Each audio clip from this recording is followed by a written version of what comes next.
अगं हे लंगडे, तुझं आयुष्य असंच चालणार आहे. तुला कुणीही लग्नासाठी विचारणार नाही. माझी सावत्र आई सगळ्यांसमोर असं म्हणायची. पण मी हसून आकाशाकडे बघायचे आणि देवाला म्हणायचे की मी तुझ्या प्रत्येक निर्णयावर राजी आहे. काही दिवसांनी माझ्यासाठी एका श्रीमंत व्यक्तीचं स्थळ आलं. त्याला माझ्याशी लग्न फक्त मूल होण्यासाठी करायचं होतं आणि मूल झाल्यावर तो मला घटस्फोट देणार होता. सावत्र आईने 10 लाख रुपयांच्या बदल्यात माझं लग्न त्याच्याशी लावून दिलं. जेव्हा मी गरोदर राहिले आणि माझं मूल जन्माला आलं, तेव्हा मी आकाशाकडे बघून रडले. मला माहित होतं की माझा नवरा मूल घेतल्यावर मला सोडून देईल. पण माझं मन थंड पडलं जेव्हा त्याने प्रेमाने माझ्या कपाळावर चुंबन केलं. हिवाळ्याचे दिवस होते. अर्धी रात्र उलटली होती आणि थंडी आपल्या तीव्रतेच्या शिखरावर होती. मी खोलीत माझ्या बिछाण्यावर शांत झोपले होते. अचानक एका तीव्र वेदनेने माझे शरीर हलवून टाकलं. असं वाटलं जणू कोणीतरी तीक्ष्ण तलवारीने माझं शरीर चिरत आहे. मी घाबरून जागी झाले. वेदना इतक्या असह्य होत्या की मला असं वाटत होतं की जणू कोणीतरी माझे हाडच तोडत आहे. त्या क्षणी मला काही कळत नव्हतं.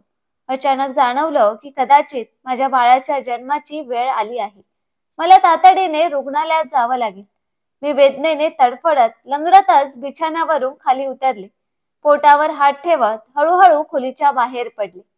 माझं शरीर वेदनेने आणि कष्टाने थरथरत होतं. बाहेर इतकी थंडी होती की हाडं गोठून जात होती. पण माझ्या अंगावर ना कुठली उबदार चादर होती ना कोणते उबदार कपडे. मी माझ्या खोलीतून अंगणाकडे जाण्यासाठी एक एक पाऊल टाकत होते. वेदनेमुळे माझे पाय लटपटत होते. कसाबसा अंगणाच्या शेवटच्या बाजूला असलेल्या मोठ्या खोलीच्या दरवाजापर्यंत पोहोचले आणि थरथरतच दरवाजावर थाप दिली. तिथपर्यंत पोचता पोचता माझा श्वास फुललेला होता. थंडी असूनही वेदनेमुळे माझ्या कपाळावर घाम आला होता. मी पुन्हा दरवाजावर ठोठावलं. आतून आवाज आला, कोण आहे? मी वेदनांनी भरलेल्या आवाजात म्हणाले की मी आहे. मला डॉक्टरांकडे जायचं आहे. माझी तब्येत खूपच बिघडली आहे. माझ्या आवाजातून स्पष्ट दुःख जाणवत होतं. थोड्या वेळाने माझ्या नवऱ्याने अभयने दरवाजा उघडला. माझी ताकद संपली होती. मी पडणारच होते पण त्यांनी मला सावरलं. ताबडतोब मला रुग्णालयात नेलं, जिथे मी गेल्या 9 महिन्यांपासून तपासणीसाठी जात होते. रुग्णालयात पोहोचल्यावर लगेच माझी काळजी घेतली गेली. कारण अभय श्रीमंत होता आणि त्यांनी माझं नाव एका महागड्या रुग्णालयात नोंदवलं होतं. मी प्रचंड वेदनेत होते. माझ्या डोळ्यातून अश्रू वाहत होते. डॉक्टरांनी मला लेबर रूम मध्ये नेण्यास सांगितलं आणि क्षणात माझा आत्मविश्वास ढासळला. तीव्र वेदनेच्या झोक्यातून जात एक कठीण रात्र ओलांडून मी एका गोंडस बाळाला जन्म दिला. बाळाला पाहताच माझं मन शांत झालं आणि मला एक प्रकारचा दिलासा मिळाला.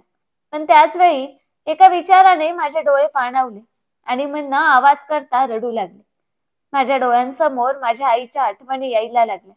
जणू भूतकाळातले प्रत्येक क्षण पुन्हा डोळ्यांसमोर उभे राहिले. अजून थोडाच वेळ झाला असता आणि मी गाढ झोपले होते. अचानक एक जोराचा आवाज माझ्या कानात आला. मी घाबरून उठले आणि पटकन खोली बाहेर आले. आई, काय झालं? मी चिंताग्रस्त स्वरात विचारलं. आई माझ्याकडे रोखून पाहत चिडलेल्या आवाजात म्हणाली की तुला किती वेळा सांगितलंय की या वेळेला झोपू नकोस, तरी महाराणीसारखी खोलीत जाऊन आराम करतेस. काही कामधंदा नाही आणि अन्नाची शत्रू आहेस. तुला माहित आहे का, सगळं काम तसंच पडून आहे. थोड्याच वेळात तुझे बाबा घरी येतील आणि त्यांचे जेवण तयार करायचं आहे. आता लवकर हात चालव आणि स्वयंपाकाला लाग. असं म्हणत ती घराबाहेर निघून गेली. तिला जाताना पाहत मी गप्प उभी राहिली. कारण मला माहिती होतं की ती किमान 2 तास तरी परतणार नाही. माझ्या डोळ्यात पाणी आलं. अजून खोलीत जाऊन अर्धा तासही झाला नव्हता आणि दिवसभर काम केल्यामुळे पाठ कडक झाली होती. पण आता पुन्हा एकदा आईने कामांची यादी माझ्या समोर ठेवली होती. मी काही करू शकत नव्हते. हतबलतेने 2 अश्रू गाळले आणि तिच्या सांगण्यानुसार स्वयंपाकघरात गेले. तिथे आईने आणलेल्या भाज्या चिरायला सुरुवात केली. ही माझी सख्खी आई नव्हती, तर सावत्र आई होती. माझ्या जन्मानंतर काही तासातच माझ्या सख्ख्या आईचं निधन झालं होतं. बाबांना माझ्यावर खूप प्रेम होतं, पण इतक्या लहान मुलीचा सांभाळ करणे आजीला कठीण जात होतं. त्यामुळेच आईच्या मृत्यूनंतर काही दिवसांनी बाबांनी दुसरं लग्न केलं. जेव्हा माझी सावत्र आई या घरात आली, तेव्हा मी फक्त 2 महिन्यांची होते. तिने मला कधीच आईचं प्रेम दिलं नाही. उलट जसजशी मी मोठी होत गेले, तसतसं तिने माझ्याकडून घरातली सगळी कामं करून घ्यायला सुरुवात केली. त्या दरम्यान आजीचंही निधन झालं आणि सावत्र आईचं वागणं दिवसेंदिवस अधिक कठोर होत गेलं. ती मला कधीही शांत बसू देत नव्हती आणि नेहमी कोणत्या ना कोणत्या कामात गुंतवून ठेवत होती. तिची स्वतःची 4 मुलं होती, पण ती कधीच त्यांच्याकडून कोणतंही काम करून घेत नव्हती. जेव्हा तिला कशाचीही मदत लागायची तेव्हा मात्र नेहमी मला हाक मारायची. माझ्या बाबांसाठीही मी आता केवळ घरातली एक व्यक्ती होते.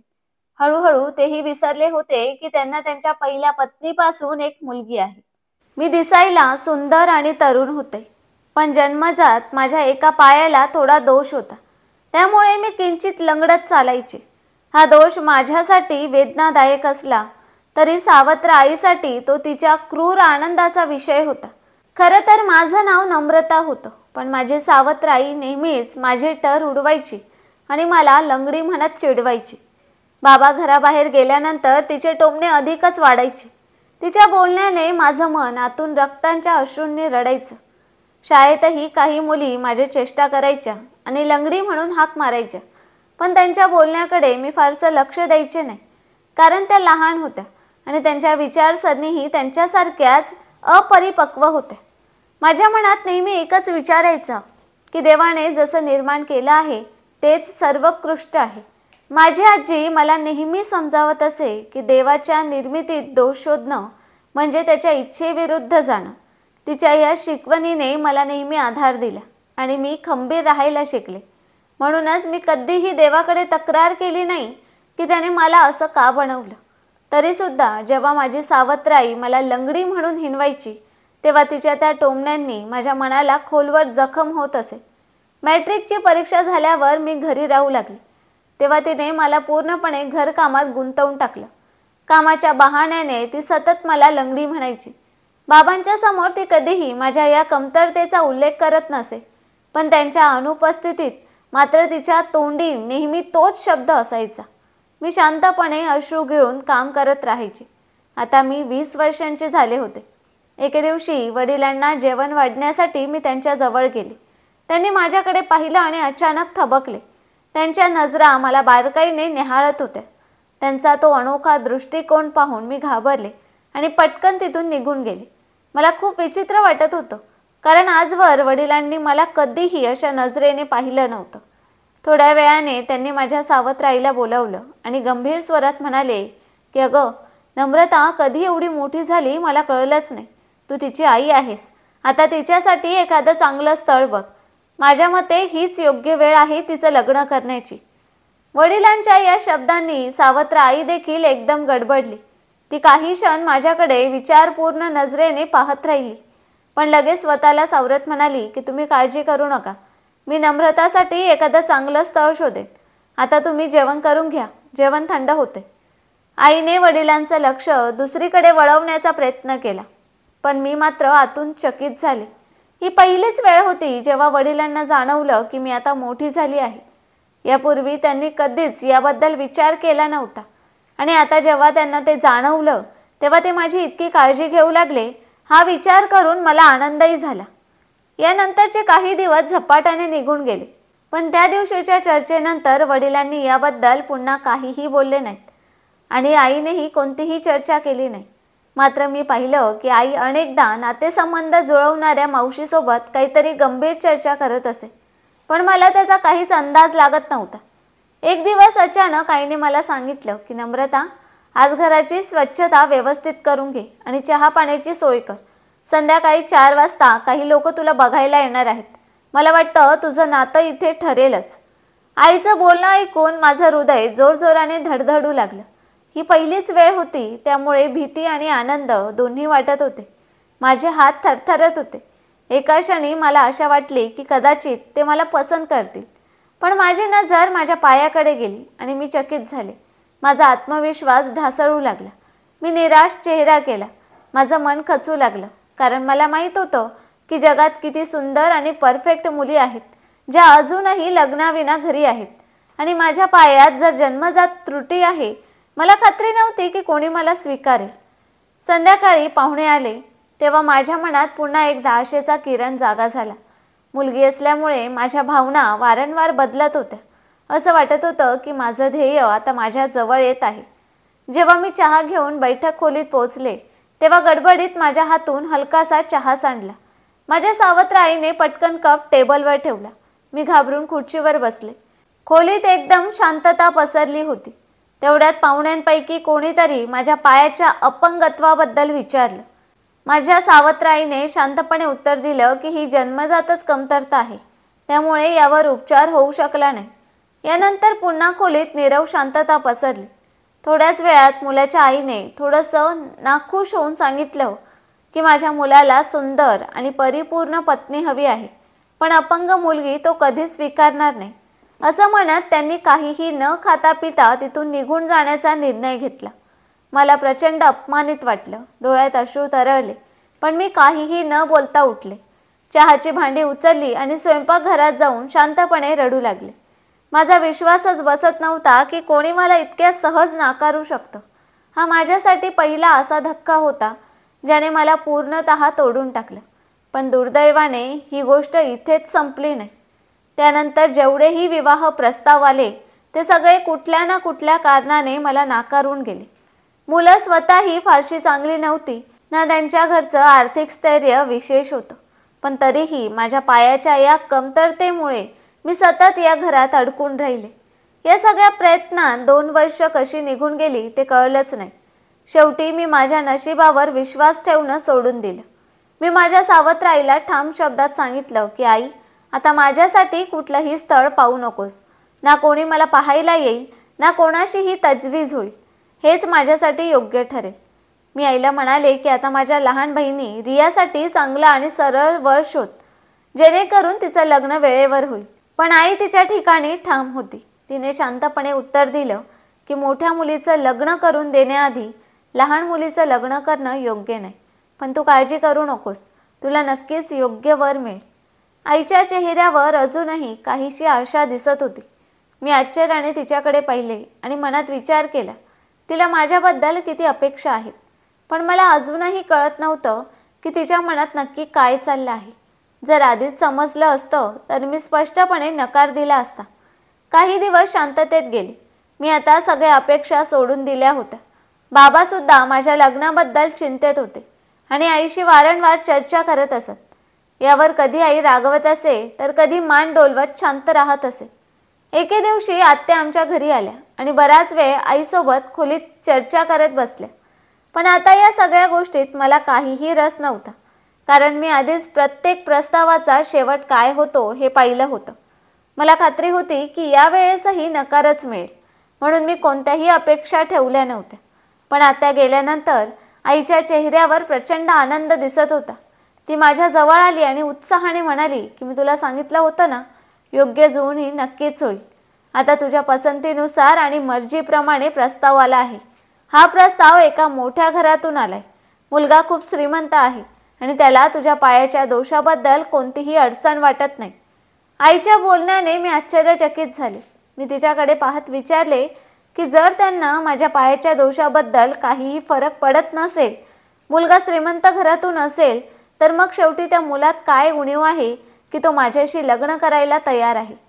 माझ्या या प्रश्नावर आईने एकदम नजर चुकवली आणि थोडंसं टाळण्याच्या सुरात म्हणाली की हे विचार तुला करण्याचे काम नाही. आम्ही मोठे जिवंत आहोत. मी तुझ्या बाबांशी बोलते. मला पूर्ण खात्री आहे की हे लग्न नक्कीच ठरेल. माझ्या मनात वेगवेगळ्या शंका येऊ लागल्या. जाणवलं की आई काहीतरी लपवत आहे, पण का हे मात्र समजत नव्हतं. मन अस्वस्थ होतं. त्यानंतर 2-3 दिवसातच आईने माझं लग्न पक्क केलं. पण मला हे सगळं खूप विचित्र वाटत होतं, कारण त्या घरातून कोणीही मला पाहायला आलं नव्हतं. मी मनात विचार केला की माझं लग्न ठरवलं, पण मला पाहायलाही कोणी आलं नाही. हा काय प्रकार आहे? आई नक्की काय लपवत आहे? मी ठरवलं की थेट आईलाच विचारायचं. पण ती सहजतेने म्हणाली की अगं, ते मोठ्या घरचे लोक आहेत. तिथं अशाच पद्धतीने लग्न ठरवलं जातं.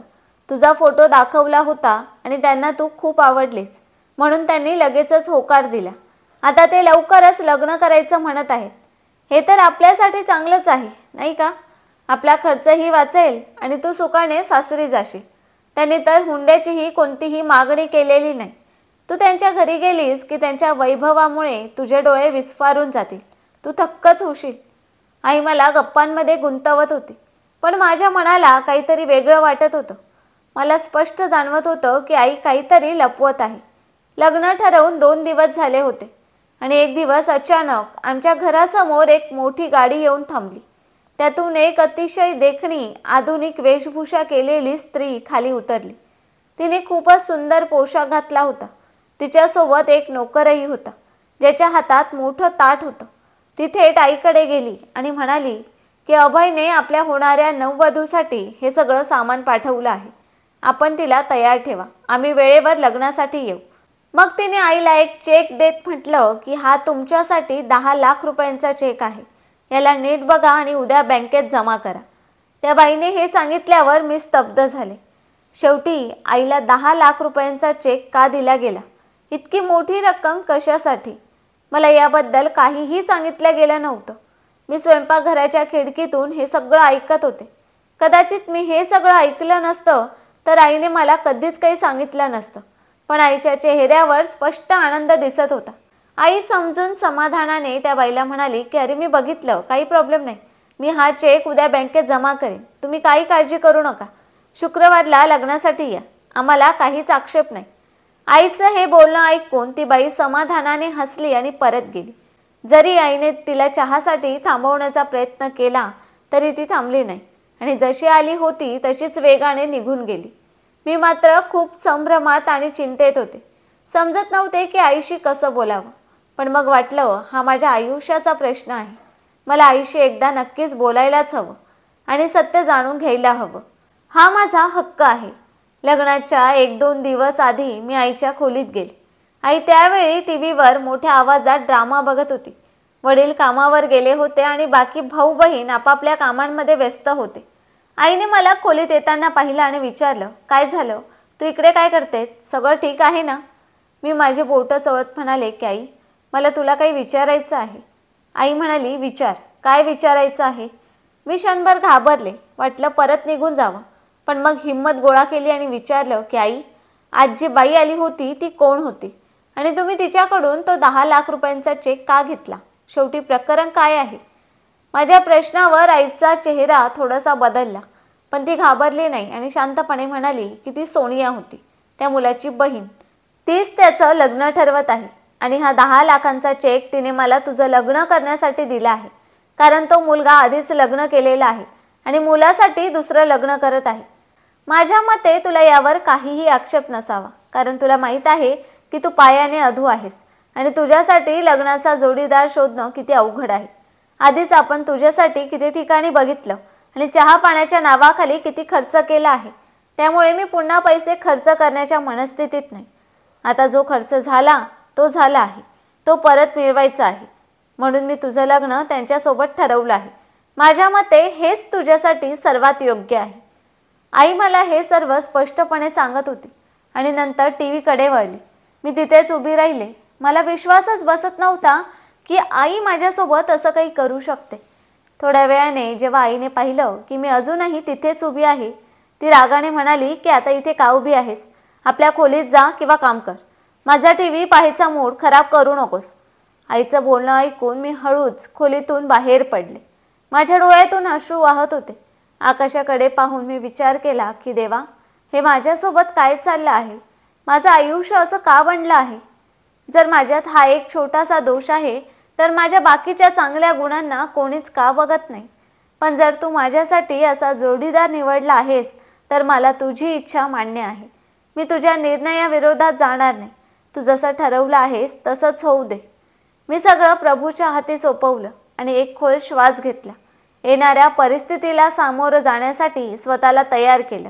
दुसऱ्या दिवशी माझं लग्न होतं. मी सासरहून पाठवलेल्या वस्त्रांमध्ये तयार झाले होते. ते साधं पण महागडं होतं, ज्यावर हलकं काम केलेलं होतं. त्यासोबत सोन्याचा सेट आणि इतर काही वस्तू होत्या. हे सगळं पाहून आई मला म्हणाली की लंगडी, असं कर, लग्नानंतर काहीतरी कारण करून तो सेट मला दे. मी तो तुझ्या बहिणीसाठी ठेवून दे. माझ्या आईने इतकी वाईट गोष्ट सांगितली की मी काहीच बोलू शकले नाही. मी कोणाच्या दिलेल्या अमानतची विश्वासघात कसा करू शकते? जरी तो सेट माझाच होता तरीही मी आईला हे समजावू शकले नाही. डोळ्यांमध्ये आसवांचे ओझे घेऊन मी माझ्या सासरला जायला निघाले. आईने तसं सांगितलंच होतं. अगदी तसंच माझं सासर होतं. एक मोठं ऐश्वर्य संपन्न घर माझी वाट पाहत होतं. मला त्या घरात एक सुंदर खोली दिल्या गेली. मी अजूनही माझ्या नवऱ्याचा चेहरा पाहू शकले नव्हते, कारण लग्नाच्या वेळी मी घुंगट घेतला होता. घरात आल्यावरही आमचं भेटणं झालं नव्हतं. रात्रीची अर्धी वेळ निघून गेली होती आणि मी त्यांची वाट पाहून थकले होते. तेवढ्या दरवाजावर झालेल्या खटखट आवाजाने मी दचकले. मी पाहिलं तर आलेला व्यक्ती माझा नवरा होता. तो हळूहळू माझ्या जवळ आला आणि म्हणाला की मला माफ कर, मला यायला उशीर झाला. कांचन मला थांबवत होती. ती खूप रडत होती. तिला समजावून शांत करून यायला मला वेळ लागला. मला माहीत आहे तू या नात्याबद्दल काही स्वप्न आणि अपेक्षा आयुष्यात ठेवलेल्या असतील. मी त्यावर खरा उतरण्याचा प्रयत्न करेन. पण तुला माहीत आहे की मी हे लग्न फक्त मूल हवं म्हणून केलं आहे. कांचनला मूल होऊ शकत नाही. आमच्या लग्नाला 5 वर्ष झाली, पण डॉक्टरांनी स्पष्ट सांगितलं की ती कधीच आई होऊ शकणार नाही. तिला मूल हवं होतं, पण निसर्गाने तिला ही गोष्ट नाकारली. मी तिला मूल दत्तक घ्यायचा सल्ला दिला, पण तिने नकार दिला. तिला फक्त आमचं स्वतःचं मूल हवं होतं, म्हणूनच तिने दुसरं लग्न करायला सांगितलं. आता मला तुझ्याकडून मूल हवं आहे आणि मग मी तुला घटस्फोट देईन. त्यानंतर तू तुझं आयुष्य तुझ्या मर्जीने जगू शकतेस. मला वाटलं तुला ही गोष्ट आधीच माहिती असेल, कारण मी आधी स्पष्टच सांगितलं होतं. त्याचं हे बोलणं ऐकून माझं मन तुटलं. माझ्या डोळ्यात अश्रू होते. मला विश्वास बसत नव्हता की तो व्यक्ती माझ्याकडून मूल घेऊन मला सोडून देणार आहे. मी कधीच विचार केला नव्हता की माझी आई असा मोठा निर्णय घेईल. फक्त 10 लाखासाठी तिने माझा आत्मसन्मान, माझी ओळख आणि माझं आयुष्य विकून टाकलं. पण नंतर मला स्वतःला समजलं की ती माझी सावत्र आई आहे. जर ती माझी सख्खी आई असती तर कदाचित मी या परिस्थितीत नसते. त्या रात्री माझ्या नवऱ्याने मला पहिल्याच रात्रीचं एक खास भेट दिली. त्यानंतर आमच्या आयुष्याची नवी सुरुवात झाली. मला फक्त याच गोष्टीत आनंद होता की तो अधूनमधून माझी चौकशी करायचा. घर खूप मोठं होतं, सगळ्या सुखसोयी होत्या आणि नोकर चाकरही होते. अजूनपर्यंत माझ्या सवतीशी भेट झाली नव्हती. ती कशी आहे याची मला अजिबातच कल्पना नव्हती. फक्त अभयची बहीण, जी ज्या दिवशी आमच्या घरी आली होती, ती कधीमधी माझ्या भेटीला यायची आणि माझ्या गरजांची विचारपूस करायची. पण माझ्या गरजा काय होत्या? काहीच नव्हत्या. त्यामुळे मी तिला नाही म्हणायचे. इथे राहून मला जवळपास 1 महिना झाला होता. एक दिवस माझी तब्येत खूपच बिघडली आणि मी बेशुद्ध होऊन खाली कोसळले. जेव्हा माझे डोळे उघडले तेव्हा मी रुग्णालयात होते. समोर अभय आणि त्याची बहीण आनंदाने हसत उभे होते. अभयने मला सांगितलं की मी आई होणार आहे. हे ऐकून मला खरंच विश्वासच बसत नव्हता. अचानकच अशी एक अनोळखी आनंदाची लहर माझ्या आयुष्यात आली, जी मी कधीच अनुभवली नव्हती. माझ्या आत एक नवीन जीव वाढत होता आणि तो विचारच मला अतुलनीय आनंद देत होता. अभय तर माझ्यापेक्षाही जास्त खुश होता. तो माझी खूप काळजी घेत होता. घरात फळ, दूध, ज्यूस याची काहीच कमी नव्हती. तो सतत मला बजवायचा की मला हे सगळं खाल्लं पाहिजे. त्याचं हे प्रेम बघून मी आनंदाने नाचायचे. माझी तब्येत कधी चांगली तर कधी वाईट असायची, पण हे सुखाचे क्षण मला नव्याने जगायला शिकवत होते. अभय आता माझ्या खोलीत येत नव्हते. फक्त दिवसा माझ्या तब्येत विचारण्यासाठी यायचे आणि रात्री त्यांच्या पहिल्या पत्नीसोबत राहायचे. ही गोष्ट मला खूप लागायची, पण मी काय करू शकणार होते? पहिल्याच दिवशी अभयने मला सगळं स्पष्ट सांगितलं होतं. त्यामुळे त्याच्यावर रागवण्याचा किंवा काही तक्रार करण्याचा मला हक्कच उरला नव्हता. म्हणून मी मनाला समजावत बसायचे. पण अशा परिस्थितीत जेव्हा मला अभयचा आधार सर्वात जास्त हवा होता, तेव्हा ते माझ्यासोबत नसायचे. ते रात्री त्यांच्या पत्नीसोबत घालवायचे आणि मी मात्र एकटीच अस्वस्थ होऊन रात्र काढायची. मात्र जेव्हा ते दिवसा माझ्याकडे यायचे तेव्हा माझं हृदय आनंदाने फुलून जायचं. त्यांच्या चेहऱ्याकडे बघत राहण्याशिवाय मला काही सुचत नसे. ते क्षण थांबून राहावे असंच मला वाटत होतं. पण वेळ कुणासाठीही थांबत नाही हे सत्य होतं. हळूहळू मी या एकटेपणाशी जुळवून घेतलं. दिवस झपाट्याने पुढे सरकत होते. अभयला त्या दिवसाची खूप आतुरता होती जेव्हा आपलं बाळ या जगात येईल आणि तो त्याला आपल्या मिठीत घेईल. पण मला त्या दिवसाची भीती वाटत होती, कारण मला माहिती होतं की बाळाच्या जन्मानंतर अभय मला सोडून देतील. मला फक्त आईचं स्थान मिळेल, पण पत्नी होण्याचा सन्मान हरवेल हाच विचार मला आतून तोडून टाकत होता. कदाचित अभयच्या प्रेमाने माझ्या मनावर खूप खोल परिणाम केला होता. आणि आता त्यांना गमावण्याच्या भीतीने मी कुडकुडत होत चालले होते. या काळात मी देवाकडे अधिक झुकले. रडून रडून त्याच्याशी प्रार्थना करायची आणि माझं दुःख त्याच्यासमोर व्यक्त करायचे. मला खात्री होती की देव माझ्यावर अन्याय होऊ देणार नाही आणि माझं आयुष्य आनंदाने भरून टाकेल. अखेर 9 महिने उलटले. त्या रात्री माझी तब्येत खराब झाली आणि मला दवाखान्यात नेण्यात आलं. तिथे मी एका सुंदर आणि निरोगी बाळाला जन्म दिला. बाळाला पाहून माझ्या मनात पहिला विचार आला की आता अभय मला सोडून देतील आणि त्यांच्या आयुष्यातून काढून टाकतील. हे विचार येताच माझ्या डोळ्यातून अश्रू ओघळायला लागले आणि माझा BP वाढला. नर्सने मला औषध दिलं आणि मी झोपून गेले. जेव्हा मला शुद्ध आली तेव्हा मी पाहिलं की माझ्या शेजारी ठेवलेला पाळणा रिकामा होता. मी घाबरले आणि जोरात ओरडले की माझं बाळ कुठे आहे? माझं बाळ मला परत द्या. माझ्या किंचाळणं ऐकून नर्स धावत आली आणि म्हणाली की कृपया शांत राहा. तुमची तब्येत ठीक नाही. तुमचं बाळ नर्सरीत आहे. त्याला थोडा ताप आला होता. तिथे त्याची व्यवस्थित काळजी घेतली जात आहे. तुम्ही काळजी करू नका. हे ऐकून मी सुटकेचा निश्वास सोडला. मी नर्सला विचारलं की माझे पती कुठे आहेत? ते निघून गेलेत का? नर्स म्हणाली नाही, ते बाहेर बसले आहेत. मी त्यांना बोलवते. थोड्याच वेळात अभय खोलीत आले. त्यांचा चेहरा आनंदाने चमकत होता. अभय माझ्याजवळ आला. माझा चेहरा दोन्ही हातात घेतला आणि म्हणाला की नम्रता, आज तू मला जी आनंदाची भेट दिलीस ती मी कधी स्वप्नातही पाहिली नव्हती. तुझे खूप खूप आभार. तू मला सगळ्या जगाची संपत्ती दिलीस. तुझ्या येण्याने माझं आयुष्य पूर्ण झालं आहे. त्याच्या या शब्दांमध्ये जिव्हाळा होता आणि मला वाटलं की कदाचित देवाने माझ्या प्रार्थना ऐकल्या होत्या. तो पुढे म्हणाला की सांग नम्रता, तुला काय हवंय? जे काही मागशील आज तुला देईन. तुझ्या दिलेल्या भेटीसमोर सगळं लहान वाटतंय. तुझ्या प्रत्येक इच्छेसाठी मी माझं सगळं लुटून देईन. अभयच्या या भावना त्याच्या चेहऱ्यावर स्पष्ट दिसत होत्या. मी हळूच म्हटलं की अभय, मला काहीच नकोय. मला फक्त तुझी साथ हवी आहे. मी तुझ्यापासून दूर जाऊ शकत नाही. मला आयुष्यभर तुझ्यासोबतच राहायचंय. हे शक्य आहे का? माझ्या या शब्दांनी अभय थोडा वेळ शांत झाला. पण मग तो म्हणाला की हो नम्रता, हे शक्य आहे. मी सुद्धा माझ्या मुलाच्या आईला स्वतःपासून दूर करण्याचं पाप करणार नाही. मलाही वाटत होतं की मी तुला माझ्या विश्वातून दूर ठेवू शकत नाही. काहीही झालं तरी माझा मुलगा हा तुझाही मुलगा आहे. तू त्याला जे प्रेम आणि काळजी देऊ शकतेस ते दुसरं कोणीही देऊ शकणार नाही. त्यामुळे मी ठरवलं आहे की तुला कधीच सोडणार नाही. तू माझी बायको आणि माझ्या मुलाची आई म्हणून नेहमीच माझ्या सोबत राहशील. अभयच्या तोंडून हे ऐकून मी आश्चर्याने त्याच्याकडे पाहिलं आणि विचारलं, आणि कांचन, ती मान्य करेल का? माझ्या आवाजात एक अनामिक भीती होती. त्यावर अभय म्हणाला की तू काळजी करू नकोस. मी तिला समजावून सांगेन. ती माझं ऐकेल. त्याच्या आवाजात एक दृढ विश्वास होता. त्याच्या या शब्दांनी मला प्रचंड आनंद दिला.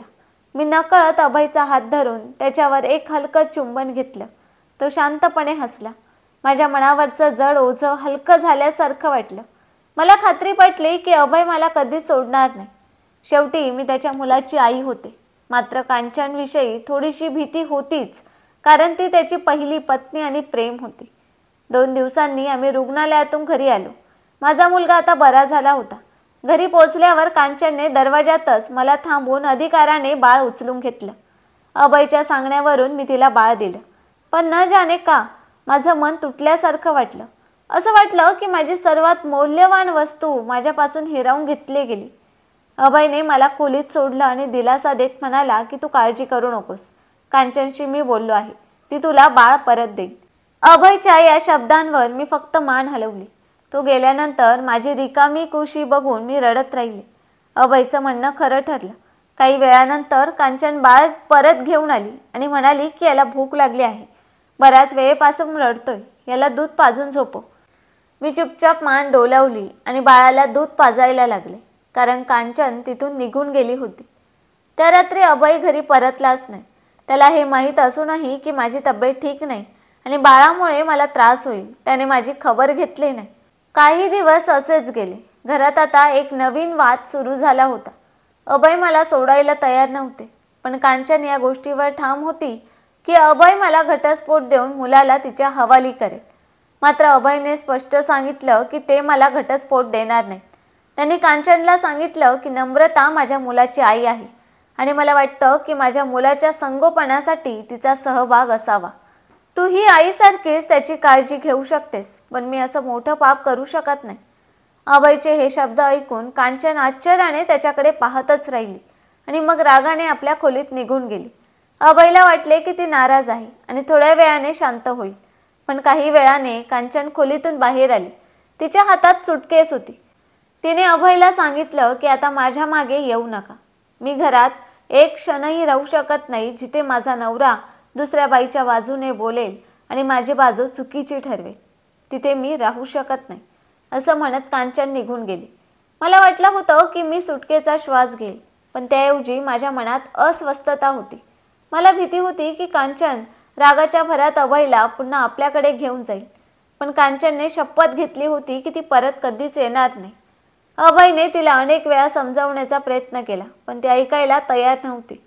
हळूहळू माझ्या मनातली भीतीही संपली. मुलाच्या आईच्या नात्याने अभयने मला तो सन्मान आणि स्थान द्यायला सुरुवात केली जो माझा हक्क होता. जरी मी शारीरिकदृष्ट्या कमजोर होते तरी माझे नशीब कमजोर नव्हते. काळ जसजसा पुढे सरकला, निसर्गाने मला सगळं काही दिलं. माझ्याकडे एक सुंदर भव्य घर होतं, एक प्रेम करणारा नवरा आणि एक गोंडस मुलगा. कांचन अनेक वर्षापासून या घरातून दूर होती आणि ती परत कधीच आली नाही. अभयनेही तिच्याशिवाय राहण्याची सवय लावून घेतली होती. हीच गोष्ट माझ्या मनाला समाधान आणि शांती देण्यासाठी पुरेशी होती. तर मित्रांनो, मी जे केलं ते योग्य होतं का? कांचनच्या जागेवर मी उभी राहून माझ्या सुखासाठी निर्णय घेतला. पण कदाचित मी तिच्या भावनांचा विचार केला असता तर त्या ठिकाणी हे कदाचित चुकीचं ठरलं असतं. कांचनला तिच्या अधिकारांपासून वंचित करणं आणि स्वतःच्या सुखासाठी तिचं स्थान घेणं हे खरंच योग्य होतं का? माझ्या हृदयात एक शंका आहे की मी माझ्या स्वतःच्या भल्यासाठी हे केलं का, किंवा मी त्या स्त्रीसाठी काहीतरी वाईट केलं. कांचन माझ्या आयुष्यातून निघून गेली, पण अजूनही तिच्याविषयी माझ्या मनात अस्वस्थता आहेच. त्यामुळे आता तुम्हीच सांगा मित्रांनो, मी जे काही केलं ते योग्य होतं की अयोग्य? तुमचे मत मला कमेंट्स करून नक्की सांगा. आणि कथा आवडली असेल तर व्हिडिओला लाईक आणि चॅनलला सबस्क्राईब करायला विसरू नका. धन्यवाद.